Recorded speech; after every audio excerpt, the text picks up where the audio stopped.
Welcome to JLive. I'm JArt's Executive Director, Laura Mandel, and it's great to be with you for JLive.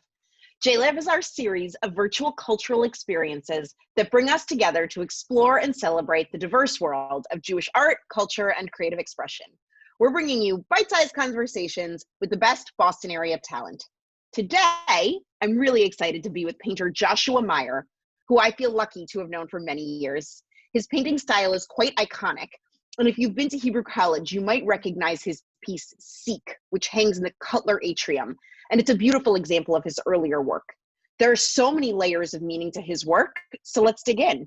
If you have questions during the conversation, please share them in the Q&A section at the bottom of your screen, and I'll share as many questions as time allows. So thank you for being here, Joshua. It's my pleasure. We are so excited to see more of your work and see your studio and talk about your process, so take us in. Sure. Well, welcome. As I look around my studio, there's a quote that I keep on my wall that I think speaks to where we are today. It's from Kafka. It says, "We Jews are not painters. We cannot depict things statically. We see them always in transition, in movement, as change. We are storytellers." Of course, as a painter, I kind of read that as a challenge. I think Kafka misses some of what painting is capable of.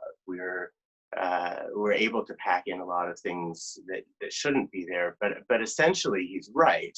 What Kafka's saying is that we're not interested in something that's sort of fixed and set and done in stone. We want things to move. We want things to change. When we bring our own energy to something, we want it to feed back at us. And I think that's a lot of what I'm doing with my paintings. I want to see time passing in the paintings. I want to see change. I want you to experience a work of art the same way you would experience music that moves over time, or a novel that evolves from chapter one until the end. And that has a lot to do with why I called this, the new show that's coming up, Chronicity. It's about rhythm, and it's about what happens when you have sort of a regular heartbeat that goes into your paintings. So the idea that a painting isn't static, right? So here's chronicity. There's an idea that it's not just a fixed thing. Rather than showing you the thing, I want to illustrate the search or the quest. I want to jump in, and I don't know where it's going to stop. I want to keep going, and I want to keep moving and letting things get resolved and unresolved again and again. And I think what I've covered up might be more important than what I've shown to you. And the main thing that distinguishes one painting from another isn't where I've started, but it's where it leaves off. So the coming back to it, you can see in chronicity here, the layers and the thickness of the paint. That's because what I'm showing you is not just the thing. It's not just the person. There's a model sitting in front of me, but I'm showing you how I got there and how I made my decisions. Not just that end point, not just the image. I want you to be here in the studio with me. I want you to feel how I'm making mistakes. I want you to feel how I'm correcting them. I want you to be thinking about time the same way I am. So the paintings become sort of buckets of time or accumulating ideas, and they're going to feed it back to you. There's this great moment. I know Kafka gives us our Jewish angle. I know Augustine may not be the most appropriate source for JArts, but there's a moment at the end of Confessions where Augustine is talking about Psalms. He's talking about Tehillim, and he's remembering, or he's about to read a Psalm, and he says it's one he knows. So it's in the future, he's anticipating it, but it's also in the past because it's one that he's read before. He knows that he's thought about it before. And then he talks about going through it syllable by syllable and line by line, and sort of getting wrapped up by the psalm, because it's both in the future and the past and where he is in the present going through it. And I think that's how I want to think about painting. That's how I want to think about art, is something that's enveloping. I want it to be something that you're living with in the moment, that it's really taking you and moving you through time the same way we heard John Coltrane at the beginning of this, the way that drum beat is taking you from the beginning until the end. That's what the painting has to be too. And I think, I think in terms of Judaism, there's a real sense that process is important too. This is, we don't have, the Torah doesn't have stories of simple characters. All of the patriarchs, all of the matriarchs, everyone in the Torah is someone who has a complicated relationship with God. They argue, they debate, they're having dialogues, and I think that's what this tradition does, and it's the same thing that the paintings need to do, is to take you through a process, to take you through a relationship, whether it's me and my model, me and the paint, that experience of making the painting. I want to implicate the viewer in that. I want to take you inside of it, and we can go on to many distances, which is was the other slide that popped up. That took place over the course of years, and painting that painting with the person who's in it was not a simple process. It really is layer after layer, and you start to feel it coming, or pulling apart the model and putting it back together, and that's sort of where I want you to be with the painting. And Judaism doesn't have a set of laws so much as it has the Talmud is a book of people arguing and discussing things. The process of getting to truth in Judaism, or truth in Judaism, is really about process. It's about how do you sort these things out, and how do you, as the reader, as the viewer, as the audience, how do you get inside of that? How do you wedge your way in between two layers of the paint? When you see the muted color on the top of the painting, there's a brighter color underneath that, and there's another muted one beneath that, and that's the process of building it up, and it is the same process of sort of relating to the person who's in front of me, the character in my story. That's how we get from point A to point B. I love that you just said that it's really about the truth within the process, because I think what's so magnificent about your work is that when you look at it, you see one thing first, but then you realize there's physical layers and layers and layers of paint, and there's layers of meaning, and the way you bring in your Judaism and history. I just think it's such an incredible mashup of things. And I want to know, or share a little bit more with us about your actual technique, because I think it's fascinating that you don't just work with paintbrushes, that you do something really special here. So when I started this, before I started this project, I was painting almost photorealistically. And there was a point where I realized that I needed it to be more visceral. I needed it to be I didn't want it to be over-intellectualized. I didn't want to be a realist. I didn't want to be hung up in the details at the expense of the painting. So I refused to use brushes. I started using just knives. I started to slather it on and build it up, because it forced me it forced me to create a new language. When I got rid of the brushes, there was so much to unlearn, and I was urgently trying to discover a new vocabulary. There's this wonderful story in the Torah right at the beginning in Genesis and Bereshit. There's this, right after we meet God, the paradigm of a creator. And once everything has been laid out in this course of 7 days, and we're sitting in the middle of Eden and Gan Eden, God comes to man and says, basically, I just made everything. Now here, you name it. And literally, could you give this animal and that animal a name? And Adam's job is to create language, to create a world. God made the world, and Adam now needs to make a world of ideas. And that, to me, this is the charge for humankind. This is that we are supposed to communicate, we're supposed to make ideas, and we're supposed to make art. So I take it really seriously. There's a new painting that it won't be in Chronicity because it's in my gallery in California, called Enjambment that has, it's a really large painting. It's 3 panels, it's almost 10 feet wide. When you look at the center panel, it's a triptych, it's 3 panels side by side. When you look at the center panel, if you see the detail of it, you see there's a person there. You start to relate to this this character, whether you know him or not. You start to look at his pose, you start to look at the colors, you start to look at the energy that he's got, and you start to figure out what his story is. You start to figure out how you relate to him.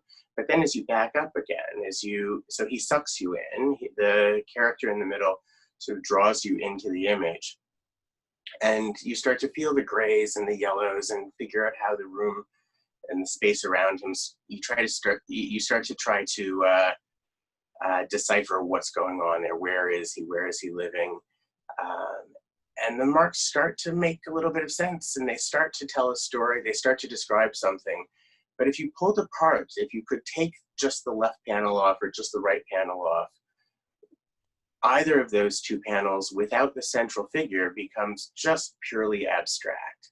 And by abstract, what I really mean is you're looking at paint. You're looking at just the movement of colors, just the movement of my knives, just the way things are relating to each other on a purely paint level. You're thinking about the language of paint, which takes us back to Adam, this idea of how does it work? You know, you're not looking at the sentence, you're thinking about the syllables, you're thinking about the sound, you're thinking about why paint creates meaning. Why does this work? Why are we attracted to it? Why have we been doing it for hundreds of years?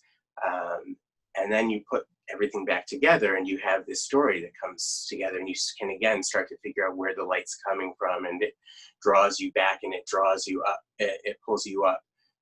The word enjambment it comes from poetry. It's the idea of when a line ends, when a line of poetry ends, but the sentence keeps going to the next line. So it is this question of how do you go from one panel to another? What happens? You know, and when you see it on a screen like this instead of in person, it feels almost like a comic book panel. What happens when you pass from one panel to the next? In a comic book, that's chronicity, that's time, that's the passage at a regular rhythmic rate from one point of time to another. So how do we tell the story from the left to the center to the right panel there? How does it all come together, and how does it explode back open again? So I'm trying to ask a lot of, I don't think there are a lot of answers in this painting, but there's a lot of questions about how does that work? How does painting become a language? And, you know, I think if you see things reproduced on an iPad screen, on a computer screen, it starts to feel very slick and very simple and like it just popped into being, but it didn't. There's the process. There's this sort of slow, meticulous, day after day, month after month, year after year process of finding the figure within that painting, not just for you as the viewer, but for me as the painter. Well, and I especially love this triptych as an example of your work, because I think it's so important that you're talking about the technique of working with knives and the intent and the layers and all of that. But then in the middle of this, you have this very clear figure of a person. But what I love about many of your works is that you show people, but they're sort of hidden and shown. And I think the way you work with models is really fascinating. Can you tell us a little bit about it? Yeah, I mean, it's like I said, it's chronicity. It's something chronic. The model comes back to the studio on a regular basis. So I have a regular time with everyone who comes through. It's been a little bit discombobulated because of the pandemic. But it's all very close friends and family, and the family at least can keep coming. And there's this sense that we don't have to get it all done in one day. It's really about building over time, the same way any relationship with anyone who you love works. You don't expect it all to happen in the course of one meeting or one date or one whatever it is. It's about showing up and being ready in the studio at a given time and building on it, seeing how it happens over time. In Judaism, again, there's this idea of how do you pray. Traditional Judaism doesn't say that you go out into a field and find inspiration and at the moment you create liturgy. There's a siddur, there's a set pattern of how and when to do it. Some people pray 3 times a day, others pray once a week on Shabbat. There's a schedule to it, and you hope that if you show up with the right tools and the right intention, and the idea is that when you get there, you'll be ready if the inspiration comes. When the moment comes to present itself, you'll be there and ready. And I think painting works in a very similar way. I'm not going to run to my studio every moment when I suddenly feel inspired to create. I show up on a regular basis. My models come on a regular basis, and we have an idea that there's an exercise we're doing. There's a regularity to it. There's a chronicity to it. And so that then when an idea comes, when an inspiration builds, or there's something that presents itself as surprising and new and exciting, I'm here with the tools. The model is here with me. We're ready to find that. And to me, it's the reason I don't ever have artist block, because it's about that process. We only have another minute left anyway, but I would love to know more about the painting that is right behind you. Can you tell us a little bit about it? Oh, so that is Many Distances, which we had a detail of earlier, and it's really, it's the title comes from a Rilke poem, Silent Friend of Many Distances, and it's sort of a question of how do you find, multiplicity, many distances. It's how close are we, how far are we, and how does all of that information fit into one rectangle, I guess. How do we, I won't read the poem to you now because I don't have it in front of me, but it's beautiful, so go look for it. There's a couple translations, some are better than others, but there's a question about silence, there's a question about noise, there's a question about how do we approach things, and how do we, what is that encounter? That's which again, puts you back in the land of Buber or a lot of the Jewish philosophers of what does it mean, or the Psalm from Tehillim, seek my face. How do you, what are you looking for? How do you find it, and how do you approach it? Well, I love that you've given us all a little bit of a reading list, because I think in a difficult moment like the one we're living in, it cannot hurt to read some of these pieces. And if anybody's interested, we can also share a reading list from Joshua after the fact, because I think that might be of interest. So it's unbelievable that 20 minutes has flown by, but it's been a delight to be with you in your studio. If there's any other thoughts you'd like to leave us with, please. I guess the one thought I would leave you with, and I know it's hard to travel, but if you're anywhere near Provincetown, it makes such a difference to see the work in person, because it is about encounter, and not just with my paintings, but seeing them in person, being there face to face, being able to get close, being able to take a step back really makes an enormous difference in what the physical experience is. Absolutely. That's great. And I am putting the name of the gallery into the chat, should anybody be interested. Well, Joshua, this has been a delight.